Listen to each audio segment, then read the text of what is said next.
السلام عليكم ورحمة الله تعالى وبركاته. أعزائي المشاهدين، مرحبا بكم. نتمنى تكونوا كلكم بخير وعلى خير ومصكم حتى خير. أخواتي نتوما والناس العزاز عليكم. اليوم إن شاء الله جيتكم بواحد الطواجين هكا خف نزر من طواجين ديال الكفتة وماطيشة كما تنقولوا حنا، رائع وزوين بزاف بزاف. شي مرة يعني الأخوات كنتلفوا هكا العشاء، كتوجدي الفطور وكتحيري في العشاء ولا في السحور. هاد الطواجين أخواتي ساهل ماهل، يمكنكم توجدوه حتى بالكفتة ديال الدجاج، يمكنكم ديروا الكفتة كيف ما درت هنا. يعني شي حاجه اللي كتوجد ما كتطلبش منا وقت كتير.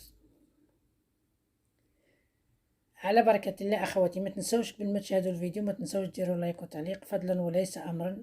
الا عجبكم الفيديو بطبيعه الحال وعجبتكم القناه، الا او كنتوا اول مره كتستضيفوا قناتي ما تنسوش تابوناو فيها حتى هي. كنشكركم جزيل الشكر وتبارك الله عليكم اخواتي، والله يسهل عليكم ويقضي حوايجكم ويقضي غاراتكم. على بركه الله ندوزو للطريقه. هنا اخواتي عندي نص كيلو ديال الكفته كما شفتوا، غنديروا لها التوابل. اول حاجه شويه ديال السودانيه، وهذه كتبقى اختياريه. المليحه حسب الذوق، ما نبالغوش في الملح، راه ما كاينش خضره ما كاينش حاجه اللي كتشرب الملح. معلقه ديال الفلفل حلوه،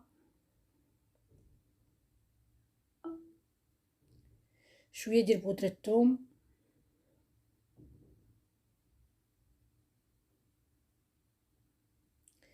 معلقه ديال القزبر، نص معلقه ديال بودر القزبر او القزبر يابس.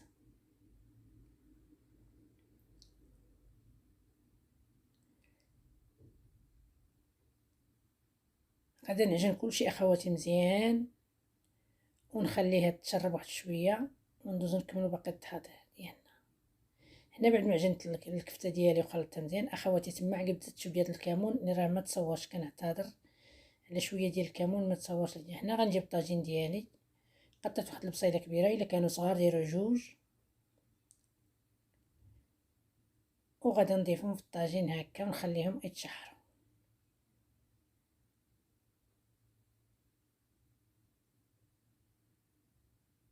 شويه ديال الملح،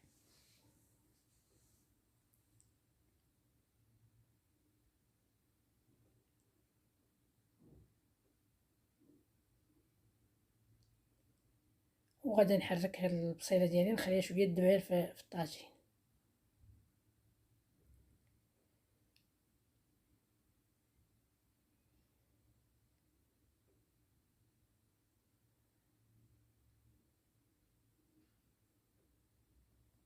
غنزيد واحد شويه ديال السودانيه حتى هنا، محرش بزاف. غتقولوا لي درتي السودانيه في الطاجينه وفي الكفته، ولكن راه محرش بزاف. واحد شويه ديال الفلفل حلوه،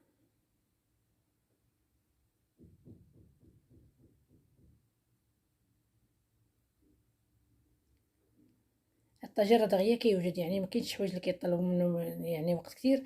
وحتى الكفته اخواتي النصيحه ديالي، الكفته ما تخليوهاش طيب بزاف، راه قد ما طيبتو الكفته كتقزح.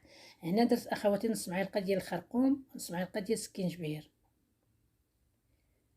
راس معلقه يعني ما وصلش نص معلقه، كميه قليله.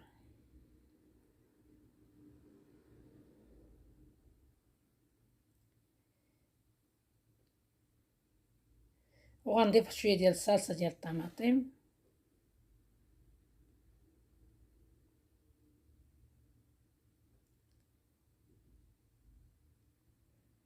تقريبا درت واحد 3 المعالق.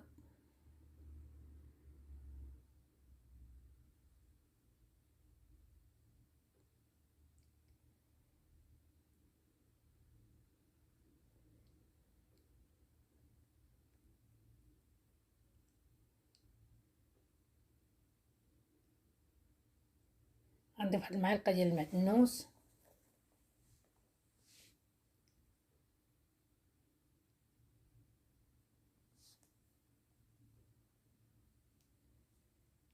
المعدنوس انا راه مقطع، راه ديما تنقول لكم دايراه في الزيت. المعدنوس كنقطعو، كنجيبو دابا اللي ماشي تاع الحريره كنقطعوه، نديرو الزيت وشويه الثوم وشويه الملح وكنديرو في الثلاجه. ما كيصبرش اخواتي يعني تخليه في الثلاجه، الا خليتيه غير ما وصلش 4 ايام ولا 5 ايام كتصيبيه كله ولا صفر. صافي هنا غادي نغطي عليه هاد البصيله ونخليها واحد شويه طيب. هنا اخواتي بعد البصيله ديالنا دبالت وهبطت شويه في الطيب، غادي ندوزو نضيفو الكفته ديالنا اللي حنا وجدنا معاها.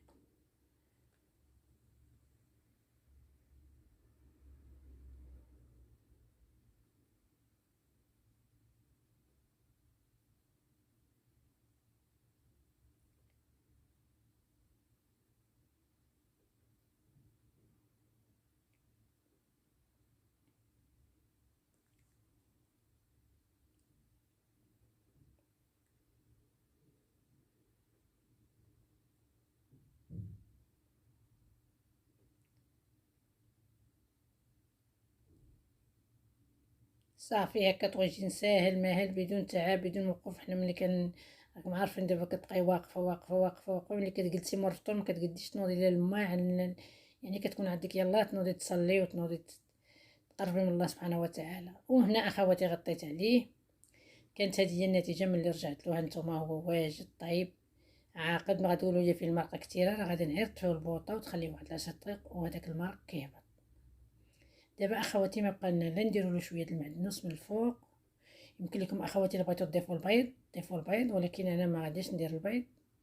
يعني نتوما هكا الا كانت عندكم يعني كميه قليله ديال الكفته يمكنكم ديروا نفس الطريقه وديروا واحد 4 البيضات ولا 3 البيضات تخلطوهم شويه الملح شويه الابزار وتخوهم من الفوق. انا هنا اخواتي غادي نكتفي بشويه ديال المعدنوس. وكان هذا هو العشاء ديالنا. نتمنى هذا الفيديو ديالي يكون خفيف ظريف عليكم. شكرا لكم كاملين. ما تنسوش اخواتي ديروا لايك وتعليق فضلا وليس امرا. جزاكم الله كل خير. وشكرا لكم كاملين اخواتي، ورمضان كريم وكل عام وانتم بالف خير. كنودعكم في امان الله الى الفيديو الجاي ان شاء الله بحول الله.